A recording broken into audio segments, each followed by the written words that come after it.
I don't know about you, but I've been getting pretty tired of the same old games that pop up on Steam's featured page. Games that not only everyone and their mom are playing, but are also asking too much on my price range. Frankly, I'm flat broke, and outside of doing YouTube, I don't want to work. So I decided that you and I should go for a different route. I wanted to find some cheaper, newly released games on Steam that seem to be going places. Maybe not like the featured page, but you know, more than one person's shopping cart. So I nabbed 5 new games in the newly released store to try out and see if it's worth it for anyone to play. Games that range from betting your entire life against death in an intense game, to a wonky multiplayer game with very odd power-ups, to even turning a whole town to gambling addicts. Ethically, of course. So the first game I picked out was called Casino Island Simulator, and the premise of the game pretty much speaks for itself. Help people grow their checking accounts by completely stable and rewarding means. At the beginning, I was told to do basically what any other simulator game would have you do. Start out in your small room, buy some furniture to make money, go through some of the UI, learn some mechanics, etc, etc. Now, when I bought my first machine, I actually tried to put it as close as I could to the front desks like this. This way the customer could walk in, get their chips, take 3 steps to the slot machine, then just turn around and immediately cash out. That way I would have the highest turn rate possible on my slots. And as I kept getting money, I added more slot machines until I basically lined the front of the room with them. I also had another plan to maximize profits by exchanging the customer's money for the chips when they walked in, but ignored them when they wanted to cash out their chips to see if I would just not have to return the money to people and instead just keep all of the money they give me. But unfortunately, people wouldn't leave without their money for some reason, and my casino has a capacity limiter. So basically my immersion was ruined since the game won't let me maximize greed and minimize expenses. There's also different slot machines and card tables that you can buy to fill up the room, which is pretty standard for a simulator game, but what I really cared about was if I was able to use these here slot machines to bet money myself. Kind of like TCG Card Shop, where you can tear open your own card packs to see if you got more money than the pack itself was worth. But unfortunately, I couldn't bet anything on the slots. No! You can also do stuff like name your own casino, change the color of the lights, change the win rate of certain games, which I obviously overinflated, and customize the walls and flooring. But none of that even compared to the activities I got up to after closing time. It's midnight, so I think that my casino's closed. So now I go over to the bar and order a drink. My first night at the bar clap. Oh damn, these guys are really going. These guys are going crazy.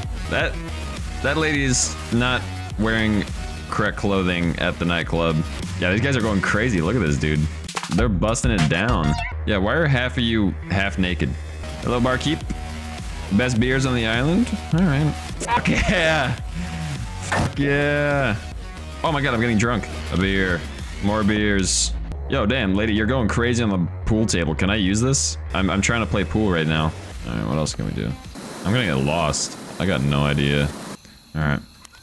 Oh, damn. What the hell? You can also get these employees in the game, which is also not out of the ordinary for these kinds of simulator games, even though one of them was a literal shirt snag away from indecency charges. But the difference between this game is that there was kind of nothing for me to do when I got these first 2 employees. They were at the front handling money exchanges because that was the only feature in game that required my intervention. And that's kind of where I fell off with the game, since I got pretty bored just waiting around until I was able to buy my next moneymaker. Now, it's important to keep in mind that I played this around October of last year, and since then, the developers have added a bunch of new stuff like a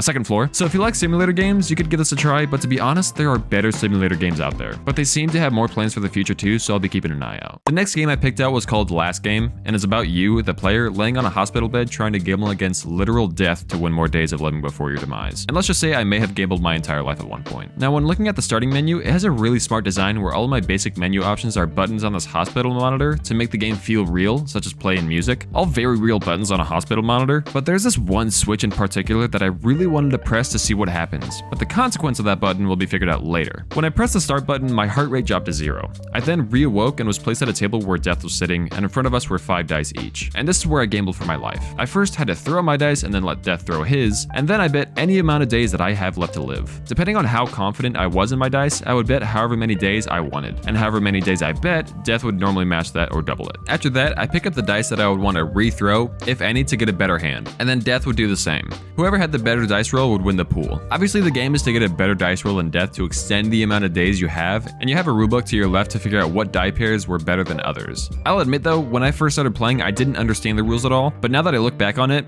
it's just standard poker hands. Once I got the hang of it, I played until I had 10 days to gamble with, and then I decided to gamble with them all at once. Okay, we have 10 lives here.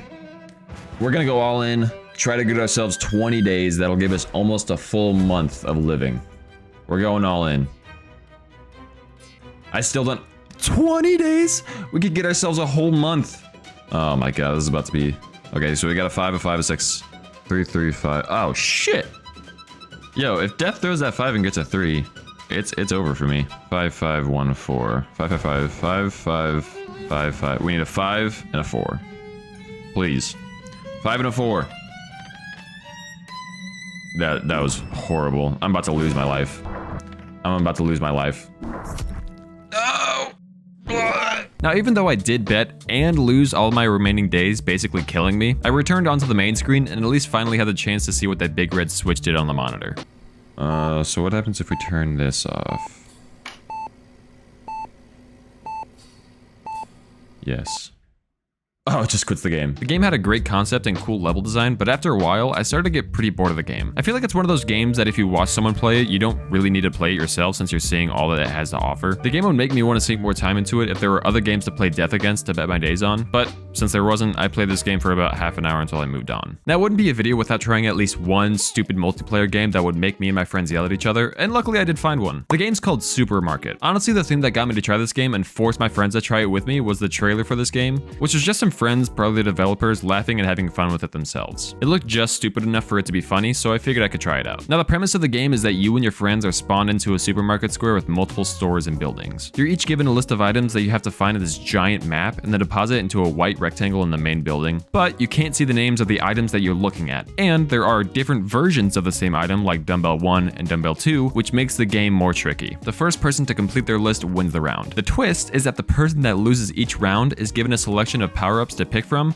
like being able to fly, see the names of objects that they look at, or hearing beeps when you're close to an object on your list. And at the beginning of each round, everyone is given a negative effect, such as a black and white filter, blurred filter, or butterfingers, where you keep dropping the objects you're carrying. Kind of like the soap you accidentally drop in the prison showers, right? Right?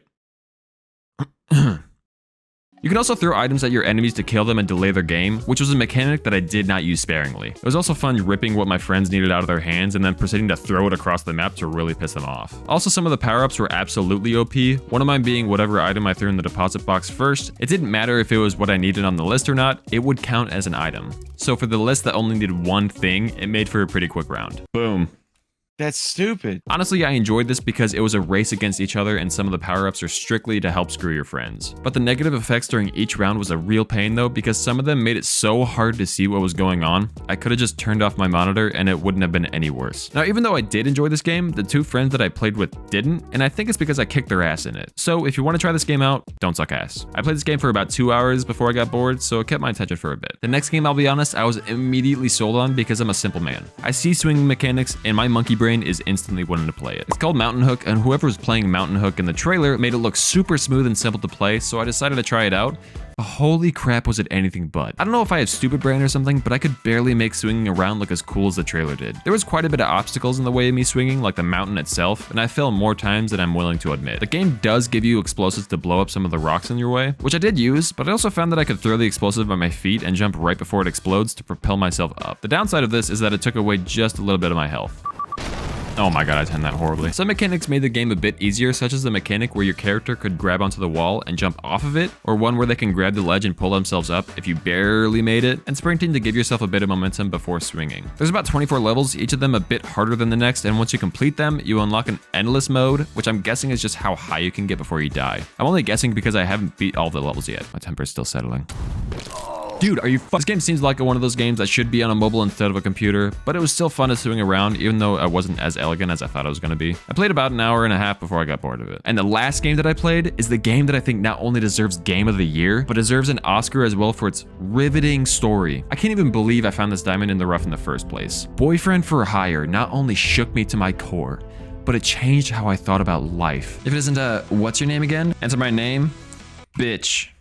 Yeah, bitch is not lacking in the admirers department either. Carefree Mom, do you realize how much... I don't know why I bought this game. Anyway, check out my Twitch, and if you want to see some extremely overpriced games on Steam whose content does not match the price, then click right here.